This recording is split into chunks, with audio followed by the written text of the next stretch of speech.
So my name's Paul Blane. For those that don't know me, I am the CEO of Care Business Associate Training, Confident Competence, and a heck of a lot of other businesses related to social care, which is my main field. I want to talk very much around the single assessment framework and regulations today, and very much around the regulations of those other inspectorate bodies outside of England. So if you are outside of England or you have services outside of England, you're in for a bit of a treat, because this will not be solely focused just on CQC, those famous words that English people know very well. But very much around what inspectors are looking for and potential solutions that we have for you and things that you can do off the back of this. So sit back, enjoy, feel free to engage and ask questions as you go along. But what I want to do before we get started is introduce you to a very special guest, someone who I'm delighted who has come on. She is a fellow Scot. Which means that you're being bombarded by Scottish people today. But we have Arlene Bunton, who you can see in her glorious outfit today on camera. Arlene Bunton is the head of Scotland for Fulcrum Care Limited. So I'm going to let Arlene come in, introduce herself properly, and tell you a little bit about what she does before we get started. Thanks very much, Paul. I mean, thank you about the glorious outfit comment. I'm quite happy with that. Thank you for inviting me along. As you said, my name's Arlene Bunton. I'm the head of Scotland for Fulcrum Care, working across Scottish care services, ensuring that kind of providers, commissioners and support teams benefit from objective high quality improvement support. That kind of takes the form of strategic leadership, making sure that all of our services that we deliver align with the Care Inspectorate's quality framework and with the Scottish regulation priorities, giving independent oversight and I suppose in the form of our Care Inspectorate readiness assessments, and engaging with health and social care partnerships, NHS and local authorities. So there's loads and loads of different things that come under my remit. I'm pretty much it in Scotland. I've got a team of consultants that work underneath me, but it's a very exciting time as we've just moved our services from solely in England to take in Scotland. Yeah, and do you know what? As much as we were having a conversation before this, and as much as there may be different bodies and there may be different inspectorates, and we may have slightly different laws and legislations that some apply, in essence, the inspections actually form a very similar theme, whether you're in Wales, Scotland, or England, don't they? Absolutely, they do. Do you know, all they're based on is good care. Do you know, they're based on making sure that people are receiving the services that they deserve, and that providers are as informed as they can be in order to do that. I've been doing some work as part of Fulcrum across all 4 nations, looking at their regulation schemes, and the core themes are exactly the same across them. Do you know, they use different languages, different questions, different terminology, but they're the same. They're about dignity, respect, accountability, and good leadership. Excellent. So what I want to do in this today is really focus into 2 areas. So whilst you've got myself and Arlene here, it'd be amiss of me not to cover 2 very important areas that fall under any inspection that you are to partake in or have happen to you. So I'm going to very much concentrate on the competency side of things, which isn't new. You know, a lot of people will turn around, particularly when I developed confident competence, Ollie, and a lot of people said, why haven't we been doing competencies before? And I'm like, no, you should have been doing competencies before. What actually occurred to make it completely different is, particularly in England, and Arlene, you can come in with Scotland, Wales and Northern Ireland and take me out of that jam. But ultimately what happened in England was when they came up with the single assessment framework, they changed almost the criteria of how they were going to grade you. So the grading stayed the same in terms of those 5 key areas, but how they were going to score it was going to be related to the quality statements, the written quality statements and standards that they'd brought out. And that was to make it fair across all domains that they inspected in. But they tied in a number of regulations that sat behind these statements, and that is what they were going to inspect against that regulation to gather the score for that particular statement. And what happened was they used a couple of regulations and they put them against so many of those statements. And competency was a big part of that. So now what's occurring, particularly in inspections, is previously when they inspected, unless they seen things that they weren't pleased with or they didn't like, they would actually challenge your training to the staff team and say, are you competency assessing these staff and can we see the competencies? But it was very, hit or miss as to whether the inspector done that, because there was actually no framework that they were working towards that was demanding that they see competency. So it was almost subcategory, sub-question. When they created the written statements and they tied in the correct regulations to them, competencies became a big thing. So now they don't ask for competencies when they see a problem, they ask for them up front. So it's expected that you will have competency assessments within your workplace around subjects and skills that you've been training in. And that would fall similar to compliance now, Arlene, wouldn't it? So the expectation is now that you should be doing competencies and you should have systems in place to monitor your compliance. And a big part of what you do within your role is actually mock inspections, which again is something inspectorates are looking at and saying you should be doing this as part of your auditing and governance within an inspection. So you should have sight of that rather than waiting for us to turn up. So are you finding in Scotland it's a very similar theme? Because I know Scotland was heavy on competencies way before England was. Yeah, and we still are. I suppose in terms of the care inspector, that they look at competency as proof in practice that a service meets both the health and social care standards, which our key quality indicators are based on, and that it's you're regularly and routinely checking that your staff are competent to do it. You mentioned there the mock inspections. These are being viewed as being really, really positive across both CQC and the care inspectorate. And the reason for that is that they're a positive sign that people are self-assessing. There's that continuous improvement, that they're ready. And it kind of carries that really, really great weight because it's showing people that, you're using objectivity to look at your service and using an external service to challenge whether or not you're meeting the requirements, whether it be in CQC or CI. It's hugely important across all of the regulation systems. Absolutely. And as I said, particularly when it comes to competency now, they're not only just asking for your training matrix to see that you're compliant, they're asking for your competency matrix to check that the learning has taken place on the floor. And that's the bit that I'm actually seeing where a big change is coming from, because those competencies would be a bit like your mock inspections relating to this. The observational practices that they see. Yeah. So it's not academic. It's not like let's give a member of staff 10 questions that they've got to get the correct answers to.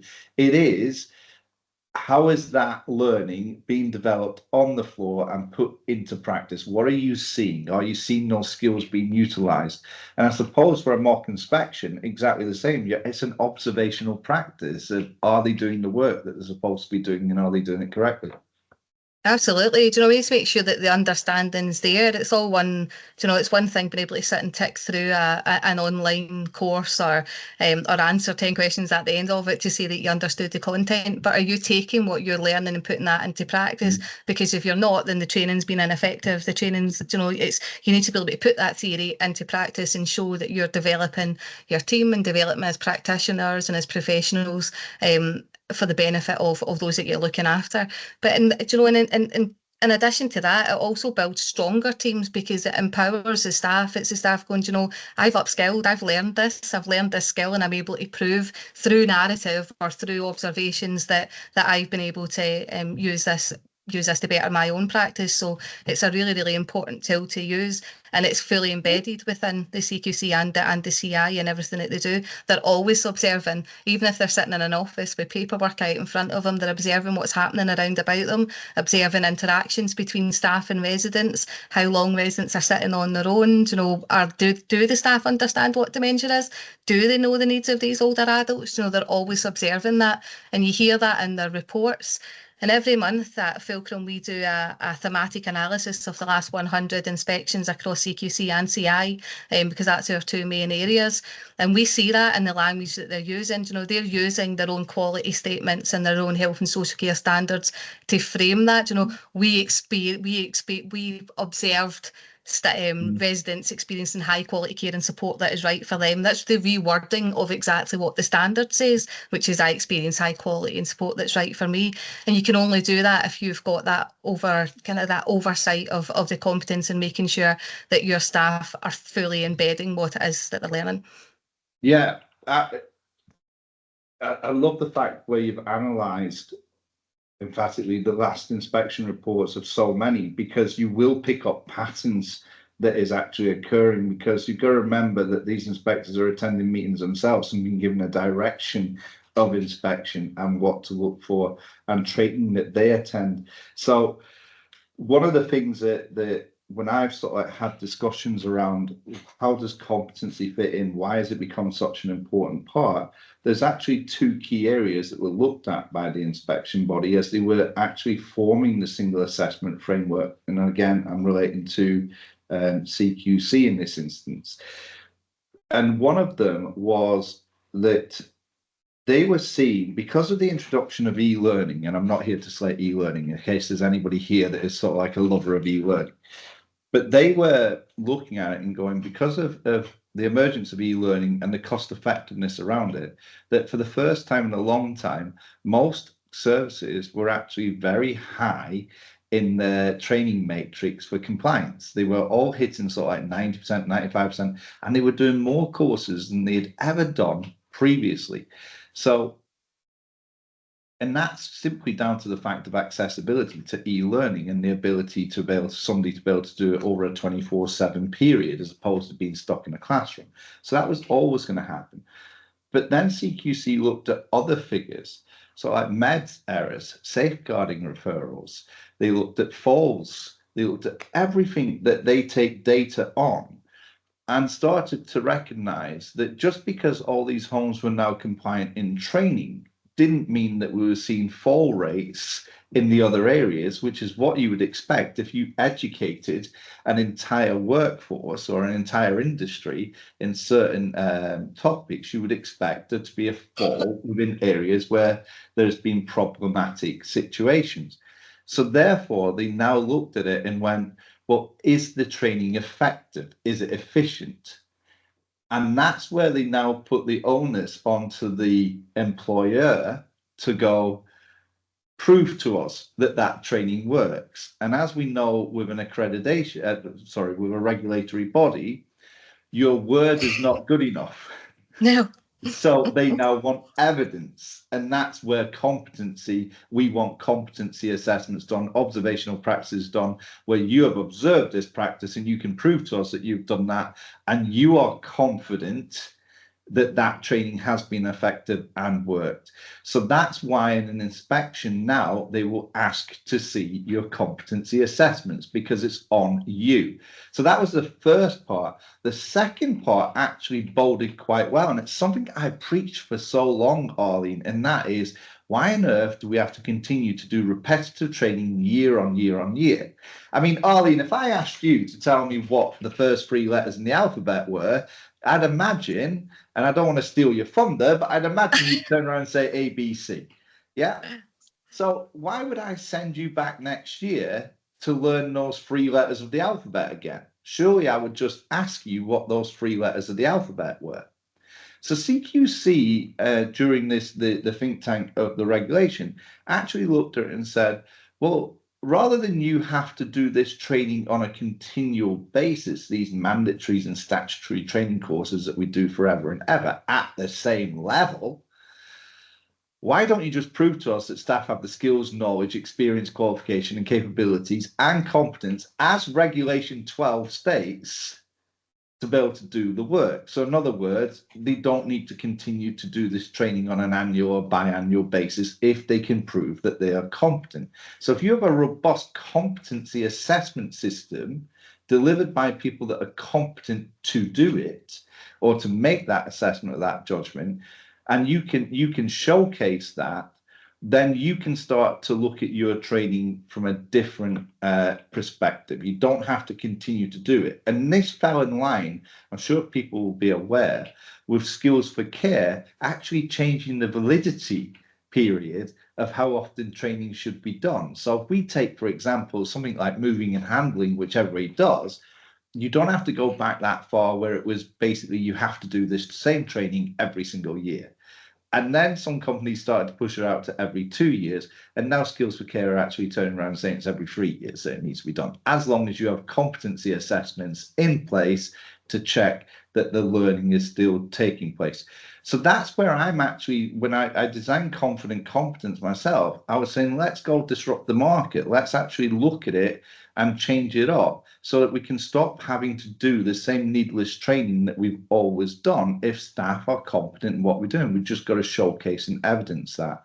Hence where the birth of this came from. So there's 2 points there that are very important to take on board. One is you have to prove that the training that you have done is effective and it's working through competency. And 2, if that person is confident and competent in that skill, then you don't need to keep putting them through the same repeated training. You should be trying to improve their skills year on year. So look at other mechanisms of training or higher learning that they can achieve. In other words, pathways for people to go on. And I suppose that is, that is replicated when we look at the regulations of the CI, or even in Wales through their regulations, when they push the word competence around it. But it's actually understanding what competence is. So Arlene, I mean, I'm going to load up a PowerPoint, and anybody that knows me, you'll know I'm terrible with a PowerPoint. So I'll sort of like stay on slide 1 for half an hour and forget about the rest because talk far too much. But in terms of when we're talking about competence, I mean, you will know this from you going into care services all across the United Kingdom. What are you looking for when someone has proving to you that their team is competent in what they do? Yeah, so there's lots of different things that you're looking for. So I'll kind of, I suppose, do it in 2 parts. So I have a wee jot about the kind of CQC, that single assessment framework or idea, and then what that would mean for the care inspectorate.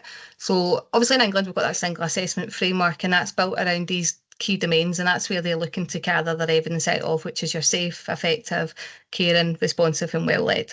And each of those have got the kind of statements in regards to competency, which are visible to inspector in lots of different ways when they're in doing their inspection. And they're visible to us when we're in doing our mock inspections and kind of readiness and assessments. So under safe, you're going to be looking at the staff have got the right skills and qualifications that are going to protect people from harm, but that doesn't mean just doing the training. It means that the competency checks are there and that you're able to demonstrate and you're able to show and evidence to the inspector that that skill is being applied in practice and that you're considering the development of the team. I'm in the middle of a webinar at the moment. Can I give you a call back when it's finished? I'm just going to see if I can put on mute. Okay, thanks very much. I think it was Debbie. I've just muted you, Debbie, if you've wondered why you were off mute. So apologies for that. Go on, Arlene, sorry. It's all right, that's fine. Under effective, they're looking obviously to see that staff are delivering evidence-based personalised care, whether that's dementia support or end-of-life care or complex needs. And through things like we do, like their kind of clinical audits and the mock inspections and stuff, then we're making sure that the practice aligns with the service and that where that further competency development is needed, that people are aware of that, and that providers have made aware of that. You're right, there's no point in annually doing a values and social care or adult support and protection training, that's not developing your team, and it's not going to keep your team because it's not going to keep them interested, and it's not making for an effective team. So what they're looking for is that your training, yes, you need to have mandatory training, of course you have to have that for staff that are coming in, but someone who's been in the service for 20 years doesn't need to go through that exact same training again, because it's a tick box exercise. They're not learning anything new and they're not developing. Their competence isn't being improved by that. Under the caring, they were looking at the kind of their communication, dignity, empathy, and that cultural awareness, ensuring that people are feeling respected, and that comes through reflective practice. It comes through coaching. It comes through being able to hone those kind of softer skills that people have got, but to be able to evidence where their thought process has been there. If an example of that might be if a service user is requiring or demonstrating that they're requiring I don't know, a certain intervention at a certain time, and you're thinking, actually, do you know, if I was doing what was right for this person and using training that I've got, I'm not going to give that medication or do this at a certain time. I'm instead going to do this, and evidence in that thought process, because that proves to them that then that is a competent practitioner that you've got there, a competent professional that's working, that's able to I suppose make these judgments, these kind of minute-to-minute judgments on what's best to care for the people that they're looking after. Under responsible, we know that training enables staff to adapt quickly to changing needs and spot deterioration and support lifestyles and lifestyle changes and things, but we need to make sure that the narrative is following alongside that, because it's all about evidence, because if it's not evidenced, if they're not seeing it and it's not written down and the staff can't talk about it, then it doesn't happen in terms of the regulator. We need to remember that when they're coming in, they're doing it's a snapshot of you on that day or the 2 or 3 days that they're there. They don't know what your service is like every day of the year. Do you know, they don't know what it's like during the day or what it's like at night shift. So you need to make sure that in order for your service to be responsive and to be able to demonstrate that responsiveness, and that you've got the competency within your team, that your staff are trained in narrative writing and writing down, you know, this is why I've made this choice, you know, because there's no choice, it's a wrong choice if you can rationalise that choice. You know, it's something that you can then come on and do reflective practice on and things within your supervisions, but your staff, you need to be able to trust that your staff have got that skills, you know, in order to make those choices and empower them to make those choices. But they need to make sure that that's been evidenced right, because that's proven their competency. Well led, I mean, we all know that that leaders must plan, they need to deliver, they need to evaluate training, they need to show the inspectors that has been embedded. But it's not enough anymore. It's not just saying that, yeah, I've got this. Like you said earlier, Paul, yeah, we're 90% compliant or 95% compliant. Courses that are designed to be done over hours are done in 20 minutes, you know, because it's just scroll. Let's see what I can answer on my e-learning, you know, and see if I can get past it. That's not training. That's not going to lead to a competent workforce. It's not, and they recognise that, the regulators recognise that. And like you said, you know, if they go ahead and look at things like your falls analysis or your medication audits and things, or ask staff about adult sport and protection or the Mental Capacity Act, and they're not able to respond to that, it's hitting you in multiple different levels. You know, you're going to get marked down on well led, you're going to get marked down in safe, you're going to get marked down in caring, because you're not able to demonstrate that the training that you're putting in place for people is actually making a difference, and it's actually, you know, the service is evolving and that people are being looked after better as a result of that. So in Scotland, under the Care Inspectorate, don't know if I've got anybody in Scotland on this market. That's where I'm obviously from. I'm going to save my voice, I mean, you can quite clearly hear that that's where I'm from. And I've worked alongside the Care Inspectorate for many, many years. So we've got a list of key questions as part of ours. So instead of kind of safe and effective, we're looking at wellbeing, leadership, staff team, and setting. And the inspectors, very, very similarly, you know, as we said at the start of the call, our frameworks might look differently, they might be different worded, but the inspectors are very much following are very much following the same procedures when they're in there. They're looking to see that, are the staff team being developed? Have they got the knowledge and values that they need? How are we able to assure that they've got that knowledge and values? And that comes through things like the Health and Care Staffing Act being implemented. It comes through quality assessments, work that we do, you know, and making sure that staff's competency actually in managing that care environment is meeting regulatory standards and best practice. There's a lot of focus on, particularly in Scotland, on how care is experienced. How is that being experienced by the person? So all of our health and social care standards, of which I think there's about 159 of them, ties into the Care Inspectorate quality framework. If you don't have staff that are competent, you can have staff that are trained, but if you don't have staff that are competent at their job and feel that they're competent at their job, then that's going to be very evident to them, because what they're doing is they're coming in and they're asking people, and they're watching the environment, and they're hearing what people are saying, and they're looking at surveys, and they're looking at residents' meetings and things like that to say, well, what are people saying, and how are the staff responding to them? And it's about having that, the right staff member with the right supporting the right resident at the right time, and making sure that they are that the care is as good as it can be. Or as positive it can be, and the interactions as positive as it can be, and we need to make sure that our staff have got that competence. I keep going back to that word empowering, but that competence is actually about empowering. It's about going back and saying to your staff, we've given you these skills, we're giving you this knowledge, and you've now been able to translate this into practice. Let's see how we can develop you further, and evidence that this is the journey that we're on. I'm sat here speechless, which is the first time ever, because that explanation was outstanding. The bit that there's a couple of things that you said there I want to touch base on. And you mentioned the word supervision, and I think a lot of people actually confuse what supervision is, because you mentioned reflective practice a number of times there. And I've always been the sort of person that said supervision is a chance for reflective practice. That's what should be occurring within it. But instead, what I see is a lot of companies will just build a template form for supervision, which is a list of questions that the manager asks the member of staff, and just writes a yes or no in the box or a one-liner. There's no conversation that's taking place about the person's development, how they feel, how they could be supported more. There are areas where they're confident, there are areas where they feel weakest. I mean, when you're going through supervisions, because it is a direct link into the confidence and the competence of the staff member and the pathway and journey that the member of staff needs to be taken on. Yeah. Are you seeing a similar thing that I see, where it's becoming more a tick box, we need to get this done, rather than that reflective practice? 100%, and I think that in itself leads into the issue that we've got with retainment of staff. When staff are not being nurtured and they're not being encouraged to be reflective. We all know that supervision itself is a formal process. It's legislated. We need to do it. We need to make sure that staff are that they're purpose, so that their practice is safe and it's effective, and to check their competency against the in Scotland key quality indicators or against the health and social care standards.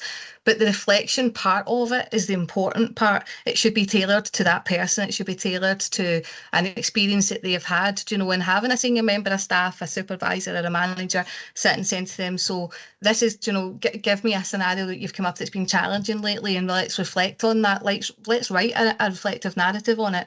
Let's write down, how am I actually ensuring that I'm meeting the health and social care standards here? How am I ensuring that I'm meeting the requirements of this person or the regulator, and what might I do differently? And it's kind of like that idea where you can brainstorm together during the reflective practice. And supervision doesn't really need to be, are you happy with your shifts? Are you, you're getting the right breaks? Do you feel supported by the team? Because putting a tick against that just makes it a pointless process. Absolutely, that's the right word. It makes it a pointless process. Yeah. It does. If you're not looking at how people are, effectively safeguarding people, or Arlene, you had your training last week on safeguarding adults. How did you find that training? Did you find it useful? What would you like to hear differently? How can we adapt that training to suit your needs as a learner? We've got people working in the sector of all different ages and different nationalities, lots of different backgrounds. One size is not going to fit all.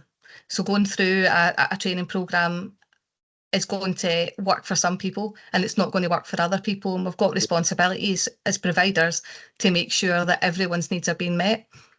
Absolutely, and everybody learns in a different way. No one learns exactly the same. So, 100%. That's where supervision should be picking it up.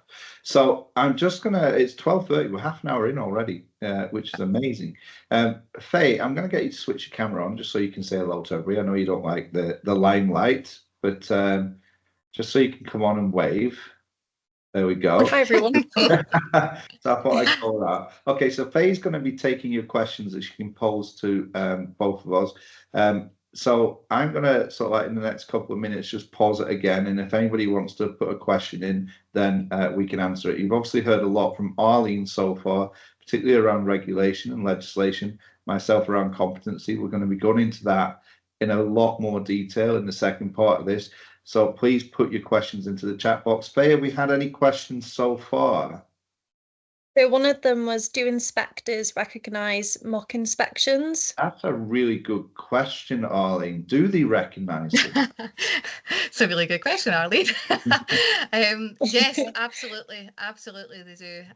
So the inspectors view, and both CQC and both the care inspectors say they see our mock inspections, you know, and the activity that we provide and the supports that we provide via Fulcrum Care as a positive sign of that kind of self-assessment, continuous improvement and readiness. They don't treat them as a substitute to their own inspection. We're not a regulation body. We're not a regulation body, so they're not treating them like that. What they are doing is they're valuing the evidence that provider has got proactively and tested against their own framework. So our one standard methodology that we use in Fulcrum is based off of that, of the CQC framework and the CI framework. Everything that we're assessing and everything that we're looking at is exactly what's going to happen then when the care inspectorate comes in. I would even argue in more detail, because I know that my reports that I do when I'm out on inspections have got significantly more detail than what you're going to get from the CI. But not only that, we're able to provide action plans are part of it. Care inspectorate and same with CQC will say, you know, you've got an area of improvement, you need to improve on this, and they'll give you that one line. And what we'll do is go, yep, you do need to improve on that, and here's different things that you might be able to do. And that might be looking at competency, that might be going, yep, your training's great, you know, you've done all this training, but your staff haven't got that confidence when they're out there, you know, when they're out there on the floor. And it could be that they, I don't know, bring in more staff or bring in more external evaluation, whatever the action points are that come off of that. The inspectors across both CQC and CI want to make sure that they want to understand what you've done with the information. So if I'm able to go in and then do an inspection and say, here's an action plan, and the provider doesn't do anything with that information, then it makes it a moot point. They're wanting to see, what are you actually doing with the information that you're getting? You know, you've got all these action plans here. How are you supporting your staff? How are you closing the gaps? How are you strengthening practice based off of these recommendations that come in the mock inspection? And as I say, they're mapped and they're directly against the CQC and the CI. So what you would find if you had a mock inspection, you had us go in and provide one of them over a couple of days for you. And what I did find last month was that I done a mock inspection in a service in Dumfries and Galloway, and that service then had a bit of change of management, and they didn't take any of the recommendations or the actions on board. Now, I then sat in the care inspectorate feedback for that very same care home, invited to come along to it, and their grades were exactly the same as ours, and their actions were exactly the same as ours, but they were requirements that was made on them, like, legally, you now need to go ahead and do these changes. And it's really, really frustrating for me, I suppose, because I was going, you know, I told you 6 weeks ago that you had to do these almost word for word. I've given you all the tools that you need in order to do that, you know, in order to strengthen the practice within the home. But it was also a really, really good, a really positive for us, because we were able to say, do you know what, we're on the exact same level as the care inspectorate here. The care inspectorate and I are working in tandem, you know. So if you did have someone come in and do a mock inspection, and 6 months later the care inspectorate came in, then our action plans should align. They've actually read our action plans as well in a few of our services, and I've had feedback from them on them, which was really, really good. We work really, really well with the care inspectorate in Scotland. I've always worked for the last 20 years really well with them, and that relationship's continued into this role. So that was a long answer to yes, they do think they're important. Absolutely. And of course, just so everybody's aware, Fulcrum actually deliver that service in England as well, exactly the same service. Yeah, absolutely. So, but what I was sort of like guessing there was that, because I hope I don't throw you under the bus here, but I've seen companies that have done mock inspections in the past, or same with people that come in as consultants. In fact, I could list them as long as my arm, and I'm sure there's some people on this call that have done the same, where they come in and tell you what all your problems are, dump it in a report, and then walk away from the situation without actually telling you what it is that they need to do in order to move that grade up. So it's like that member of the team that always wants to tell you what's wrong with you, but never tells you how to fix you. I take it you take a different viewpoint from that when you're actually Absolutely. doing this. Absolutely. Our inspections, they're made to be they're made to be comfortable. We're not regulators. We are not in there regulating you. We can give you all that, we can do it in the exact same, use the exact same methodology, although an enhanced methodology, because we've written it, it's now one standards methodology for Fulcrum. But what we do is we'll be able to look and go, do you know what, right now you're grading at you're grading all threes, or you're grading all fours, or you're at this level in this area. If you wanted to achieve a 4 or you wanted to achieve a 5, these are the different measures. This is a gap between where you are and where you want to be, or where you can get to. So it's just empowering them with that information and saying, you know what, if you're really looking at service improvement here, here's how you can do it. Here's all the steps that you can do to in order to achieve that. And it's been really well recognised and really well received. In Scotland, as I said, we've been doing that since 2017 in England, and we've only just came to Scotland in the last 2 months, and we're getting such positive feedback from it already, because, as I said, our inspection methodology and how we approach that and how we action plan is done alongside providers. It's done with them, and it's done based on their service, taking account of things like, if you've got a rural service, your staffing are not going to be the same as a big city service. You're not going to be able to attract or retain staff. It's going to be different. Your clientele's different, your demographics different. It's taking account of all those things and being able to evidence that within the actions that come off of it. It's a very supportive process. The service I was in last week, the manager ended up sitting with her legs crossed on the top of a filing cabinet talking to me, and I was like, I've obviously made you comfortable. I was like, I thought you wouldn't do that if the care inspector or the No, CQC absolutely were in. not. My health and safety head was going get down from there, but that's a different thing. I'll give you a competency assessment for that. Hey, I'm going to take one more question quickly. Is there one other there?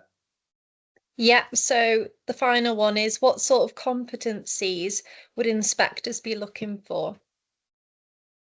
Again, that's a good question. So so we can move on. I'll try and give a shortened answer, and then explain it more as we go in the second half of this.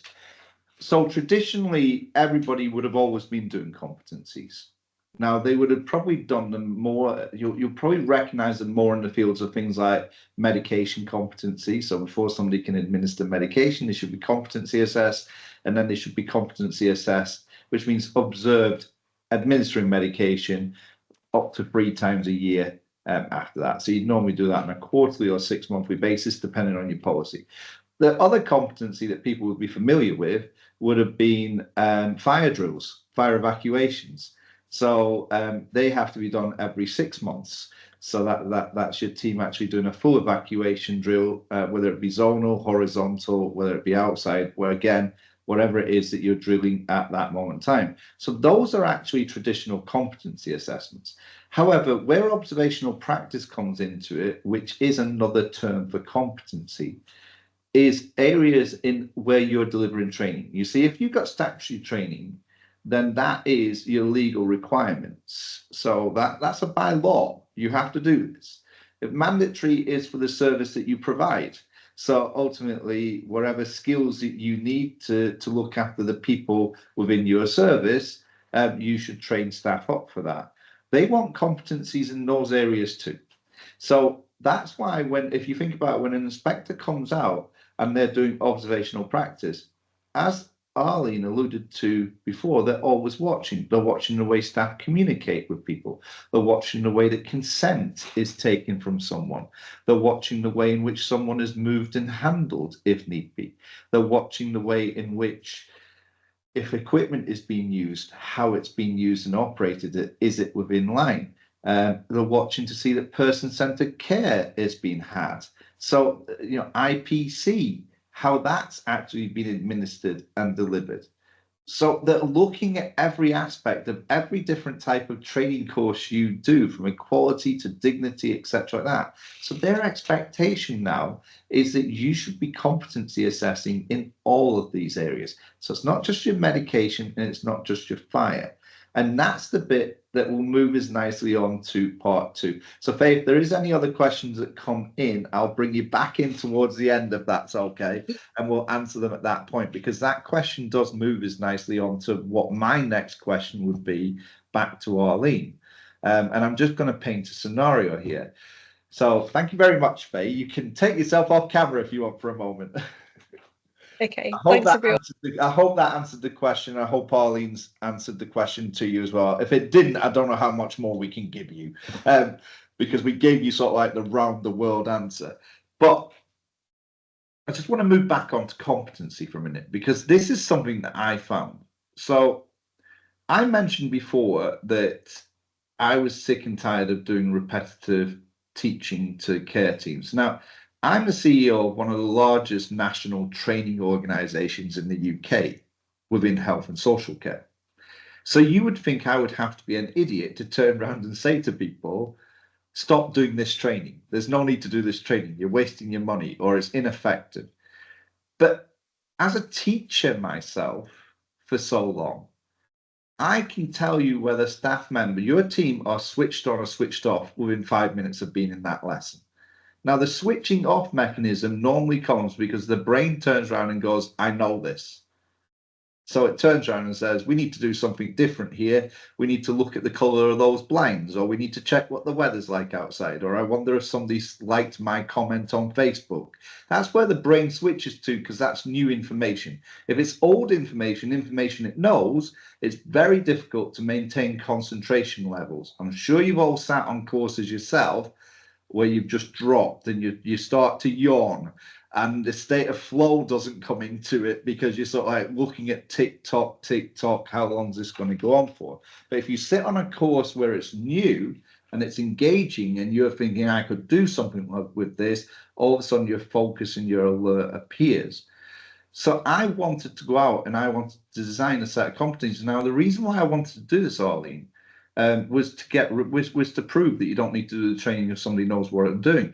But I couldn't find frameworks for competencies. Yes, there was NMC guidance and there was other areas that you could go to, but ultimately what's happening with competencies is a member of your team, it could be a manager, it could be you, is being asked to write a competency, but actually doesn't have a clue what it is they need to write for the competency. And I mean no harm in making that comment, because it's actually a factual statement for the majority of people, that they will go onto Google and they will type in something like moving and handling competency, and they will bring up Bradford NHS University's competency, which will be like 27 pages long in moving and handling. And then they'll sit there and they'll either try and cut and paste, or they'll type out what they think is relevant to the competency assessment they need, and they'll make their own. But ultimately, they don't know what it is that they're supposed to be competency assessing against, because they're not educators. They don't work in the framework of education. So I found when I spoke to a lot of managers, they were just clueless is the wrong word, but probably the right word as well. It's like, how do I build these competencies? And there was nothing out there. So I took my team, my strong team of 340 expert educators, and said, we're going to write the frameworks and we're going to write all the competency assessments here. We're going to create a competency library that people can access. And yes, they can customize it to their own accord if it suits their policy, but they need that template, if you like, of what competency looks like.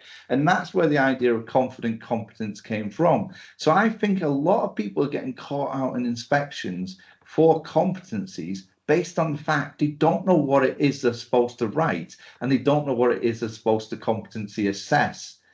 And that's the tricky part. Arlene, is that something? I know that's like the longest question in history I've just said, with a massive statement behind it.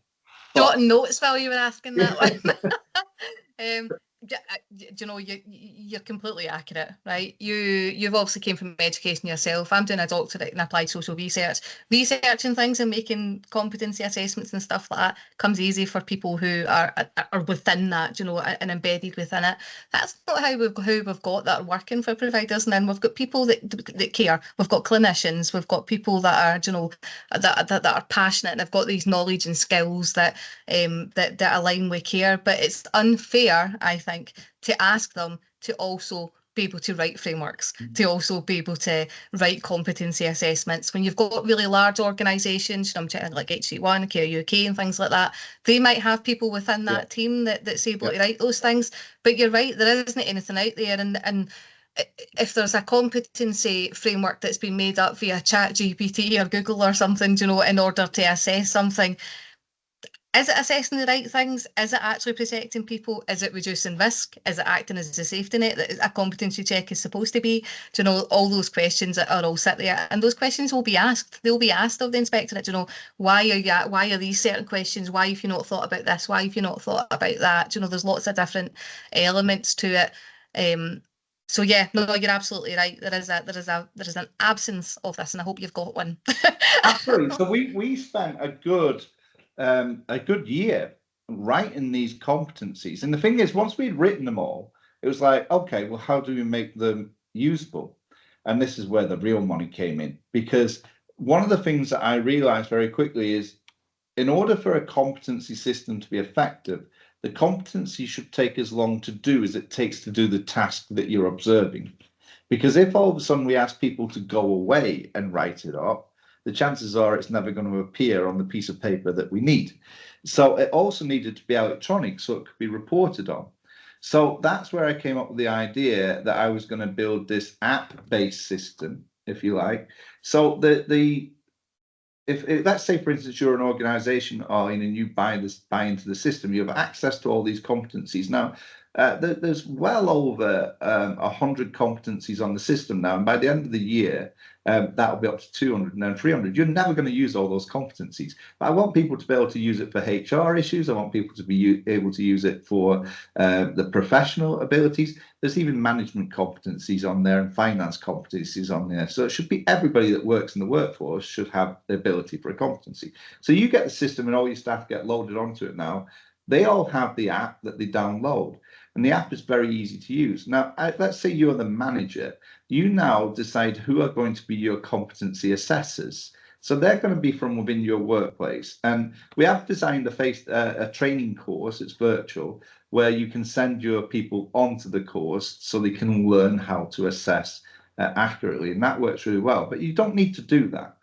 Because if I decided that I think you're very competent in moving and handling and you can assess other people, then I'm going to give you people to assess and allocate them through this desktop version. When you go onto the app, the competency's there. It's a star rating system. There's lots of video guides. You put your comments in, you submit it, and the person at the other end verifies that they're happy with that competency assessment. It did take place and they agree with the scores.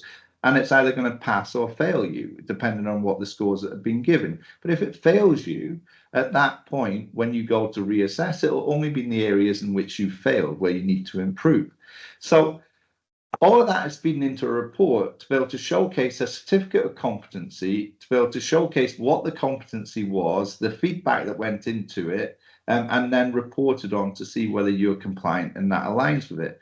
And that certificate of competence will replicate or replace what would be a normal certificate of training if you were doing annual refresher courses, because an annual refresher course is just a competency. That's all it is. When you come on a refresher course with me, my job in that classroom is to make sure that you've still got the knowledge that was obtained first time round. It's only if there's something new that we're actually going to input that in. But the majority of refresher training is to make sure you still have the skills. So this competency certificate is of a similar ilk that you can use to evidence. Because it's all available on an app and you've got this list of competencies available to you, it just takes away that pressure of, well, where on earth do I write this competency from? Is it the right level? Is it aligned to the right legislation? Is it aligned to the right curriculum that sits around the education related to that? And I wanted to take that pressure off managers. So That's where confident competence actually was born from and came from. And those companies that are using it currently are loving its usability, its easiness, which is always the main thing, and it's working for them. The next step for it that I'm doing with a lot of companies now is a training needs analysis to turn around and go, right, what training courses are we getting rid of, or what don't we need to do? Which is the big chunk of work, because it needs to integrate into it. And that, therefore, all of this evidence would be something that you would want to see when it came to a mock inspection, because surely that is going to raise you up the way as opposed to down the way, because now you've got physical evidence to produce. Absolutely, absolutely. Do you know, and I'm assuming when you're this kind of competence system that you're then able to kind of look at, because incompetent, you know, in competency checks, we know that there's no kind of one size fits all in terms of how often that you should do those, but presuming you're then able to go on and use that same template to do multiple competency checks on the same individual, and that can feed into that supervision process and make that a meaningful activity, then something that's purposeful. And that's been great. the key. So the first instance when I built this was very much around, I want the competency library. Then I want it usability, the ability for people to use it. Because there's no point building, you can build the greatest thing in the world. I've built spaceships thinking this is going to take off within the industry. And it's too far in front of where the industry currently is, because the software that was around in the care homes couldn't take it. So it's just freezing or spinning, etc. So you can build the Rolls Royce. It doesn't mean that it's usable. So the most important thing in any system is, will my people use it? Otherwise, it's a dead dog. So that was an absolute must for me in developing this. But my stage 2 in this is to actually start to master supervision and appraisal, because I don't believe there's a system out there that is tackling it in the way that it needs to be tackled. And we should be using information from all the other data that we can gather to feed into that, so that it gives us those true reflective talking points that we need to have with staff in order to help their growth and development. And that's the key thing. You said it before, treating people as individuals rather than one team. You know, if we want the team to win, if we want the team to be the best, we have to recognize there's individuals within the team. Not everybody can do the same role. Not everybody works to the same pace. Not everybody learns the same way. Not everybody develops the same way. Some of the greatest staff members that I've ever had working under me, the rest of the team would have got rid of within the first year. But actually, they were slow developing. But once they developed, boom, they flew. And that's the bit where you recognize it in people. So that was the idea behind it. And what I want to say to people now, I will just, if you don't mind, it's a good point to just sort of like share my screen. Should have been shared 50 minutes ago. And that was your agenda. If anybody wants a copy of that, I'll send it through. It's pretty self-explanatory. But just running through this very quickly here, you can see this slide here about regulators. When I talked at the beginning about how the standards have drawn in, you can see standards 17, 18, 19 of CQC is effective governance, processes, supervision, what we've talked about today, and demonstrate and maintain competence. That's where the word is becoming big. Systematic approach to staffing levels and numbers focused on competence and systems to access competence. It's all competence. Debbie, of course, I'll share the slides. And mate, if we've got your email address, I'll do that. If not, you can private message me if you don't mind.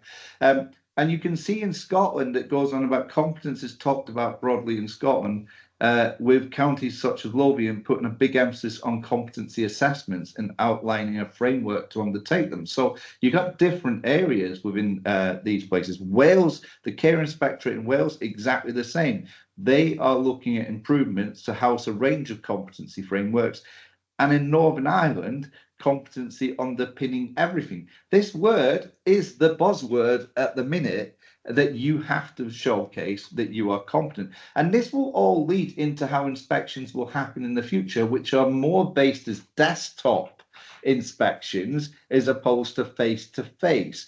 And you're finding this now, if anybody's received an inspection, particularly in England recently, you'll note that the inspector may be there for 2 days, but then they leave and send you a huge list of items. They do that in Scotland too. In Scotland, a huge list. The inspection is going to last weeks, not days, because that list they're asking you to send through means that that inspection is still ongoing at that point. And you And sit they can there, come back. and they come And- back, absolutely. So you sit there going, my goodness, what were they doing for the 2 days that they were here? They were observing. That's what they were doing. So they wanted to show that competence with that evidence. Now, the bit that I wanted to concentrate on was Regulation 12, to make sure that staff have qualifications, competence, skills, and experience to keep people safe. And the reason why I wanted to mention that is because 61% of all the quality statements, so 21 of the 34, Regulation 12 is used to market. So 61% of your quality statements, you have to show competence. Think about that. If they turn around and say, can I see your competency assessments? And you say, we don't have them, or you don't know what they're talking about, you've got a problem. And that's why a lot of people are starting to find themselves in requires improvement in areas like that, because your training records are not enough. Do they work? That's what you've got to prove. Now, before I wrap this up, I think it's very important that I make this statement. Competence is not training. It's not. Education comes first. Competence is testing education, right? So please don't think, oh, well, why don't we just competency assess everybody and we don't need to do the training? If they've not done the training, there is no foundation there to competency assess on. Stop thinking people are natural. We have to educate in order to assess. So see them as two things. You need the training and then you need the competency. But going back to what I said earlier, if they've still got the knowledge and expertise and experience from the training they had, please don't make them do the same training again. Competency check them. Right, I'm going to flick through these because this is the bit that I want to get to very quickly. So if you are on this screen now and you want to have a look at Confident Competence, or you want to book a demo with it, please scan that QR code if you know how to use it. Otherwise, I'll send you through the slides, or visit www.confidentcompetence.co.uk. Just book a demo in, no obligation, have a look at the system, right? I promise you now, if you have a look at the system, you're going to go, okay, how much? That's going to be your next question. It will not be, this isn't for us. It'll be how much.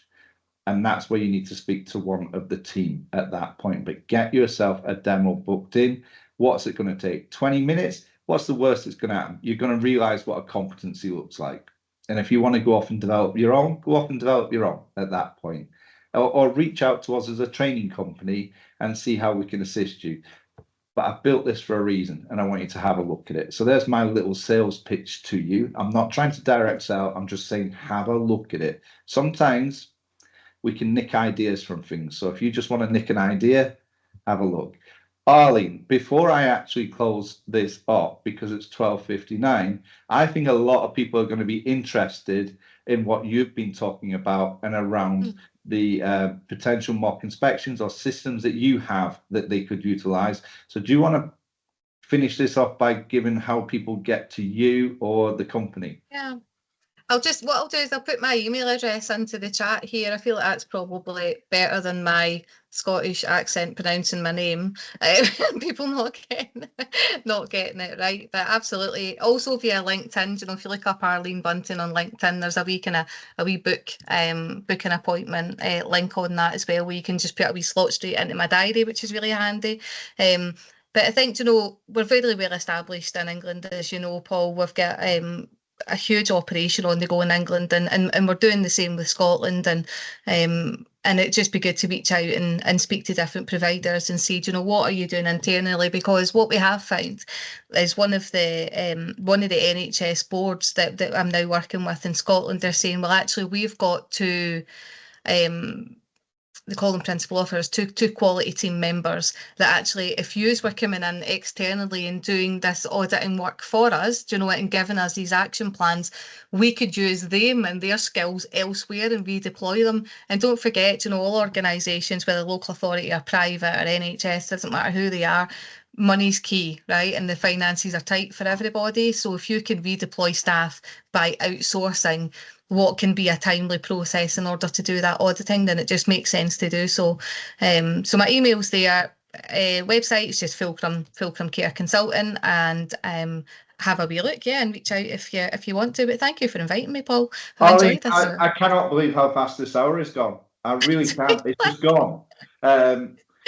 But I want to thank you because you've been an absolute amazing guest to have on and a brilliant partner for us as a company. I have absolutely loved this conversation. I wish we could go on for another hour. I'm sure there's some people in the audience that would wish we could. I'm sure there's some people think they need to shut up these two now and let us go. But I hope you have enjoyed this, guys. I'm sure we're going to, both of us, be back on these at some time in the future because we basically, as far as I'm concerned, we've touched the surface on some big areas that we need to have full discussions on. So make sure you sign up, follow Confident Competence on LinkedIn, follow Fulcrum on LinkedIn, follow Arlene on LinkedIn, and you'll be kept up to date when these occur. But for now, thank you very much for giving us your lunch hour. I know you've probably all got to get back to work now, but hopefully we've planted some little seeds in there for you to go back to work and think about. So for now, probably see you next month on the next webinar, but absolutely loved it. Thank you, Arlene, once again. Thanks, everybody.